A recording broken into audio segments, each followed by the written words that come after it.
സിദ്ധ എന്ന് പറയുന്നത് നമ്മുടെ ഭാരതത്തിലെ ആദ്യത്തെ ചികിത്സാ ശാസ്ത്രമാണ്. അപ്പോൾ ആ ചികിത്സാ ശാസ്ത്രത്തിൽ ഒത്തിരി നമ്മൾ ഈ ഏഴാം അറിവ് സിനിമയൊക്കെ കണ്ടിട്ടില്ലേ? അപ്പോൾ ഒത്തിരി കാര്യങ്ങൾ ഈ സിദ്ധയുടെ കൺസെപ്റ്റിലുണ്ട്. ഈ വർമ്മം, അതുപോലെ തന്നെ 64 തരം പനികളെ കുറിച്ചും 2400-ലധികം രോഗങ്ങളെ കുറിച്ചുമൊക്കെ ഈ സിദ്ധ ചികിത്സാ ശാസ്ത്രം പറയുന്നു. നമ്മൾ ആ ചികിത്സാ ശാസ്ത്രങ്ങൾ ആയുർവേദമാണെങ്കിലും സിദ്ധമാണെങ്കിലും മറ്റ് ചികിത്സാ ശാസ്ത്രങ്ങൾ ഇതിനെ അത്രയധികം അംഗീകരിക്കില്ല. അതിനകത്തൊരു റിസർച്ചോ ഇങ്ങനെയുള്ള കാര്യങ്ങൾ വരാത്തതും. പക്ഷെ ഇതിനകത്ത് ഇന്ന് ഈ മോസ്റ്റ് മോഡേൺ യുഗത്തിൽ ഇപ്പം ഒരു ആയുർവേദം അല്ലെങ്കിൽ സിദ്ധം പഠിക്കുന്ന വിദ്യാർത്ഥി എന്ന് പറയുന്ന ഒരു മെഡിക്കൽ വിദ്യാർത്ഥി പഠിക്കുന്നതിനോടൊപ്പം തന്നെ കാര്യങ്ങൾ പഠിക്കുന്നുണ്ട്.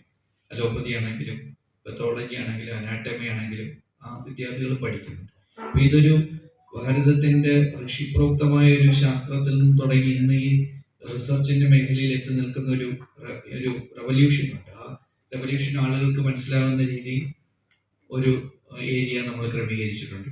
പിന്നെ ഈ സ്ഥലം, ഈ ഫെസ്റ്റ് നടക്കുന്ന ഒരു പ്രധാന ഏരിയ എന്ന് പറയുന്നത് അവിടെ നമ്മുടെ ഒരു ജലസംഭരണി, സമയത്ര ലിറ്റർ 5 കോടി ലിറ്റർ വെള്ളം സംഭരിക്കാവുന്ന ഒരു ജലസംഭരണി അവിടെ നാച്ചുറലായിട്ടുണ്ട്. ഈ ജലസംഭരണിയുടെ ചുറ്റുമാണ് ഈ ഫെസ്റ്റിന്റെ ഏരിയ നടക്കുന്നത്. അതുപോലെ ആ സ്ഥലത്ത് സൂര്യകൃഷ്ണമൂർത്തി സാറിന്റെ ഒരു ലൈറ്റ് ആൻഡ് സൗണ്ട് ഷോ എല്ലാ ദിവസവും ഉണ്ട്. പിന്നെ അത് കഴിഞ്ഞ് പോകുമ്പോഴത്തേക്ക് ഇങ്ങനെ കയറി ആ ഒരു ലാൻഡ്സ്കേപ്പിൽ കയറി പോകുമ്പോഴത്തേക്ക് പുഷ്പോത്സവം, പുഷ്പമേള, അത് കഴിഞ്ഞ് ഫുഡ് വെജിറ്റേറിയൻ ഫുഡിലെ പല സംസ്ഥാനങ്ങളിലെ വെറൈറ്റീസ് കൊണ്ടുവരാനായിട്ടാണ് ശ്രമിക്കുന്നത്.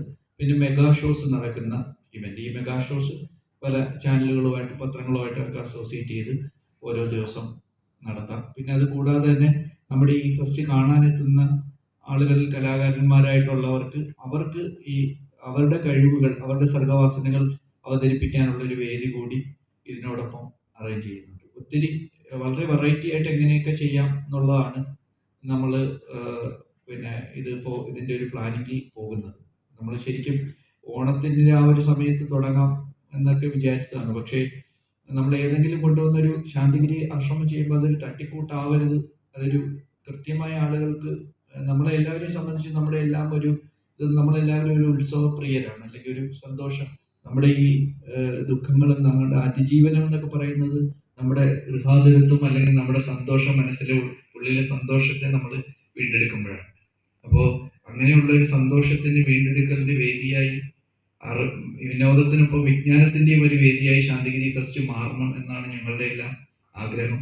ഇതൊരു സ്വാമിജി പറഞ്ഞ പോലെ ഒരു കർട്ടൻ റൈസറാണ്. 2026 ഗുരുവിന്റെ 100ാം ജന്മദിനം വരുന്നു. അന്ന് ഇന്ത്യ കണ്ട ലോകത്തിലെ ഏറ്റവും വലിയൊരു മഹോത്സവം ഈ അനന്തപുരിയിൽ സംഘടിപ്പിക്കണമെന്നാണ് നമ്മുടെ ആഗ്രഹം.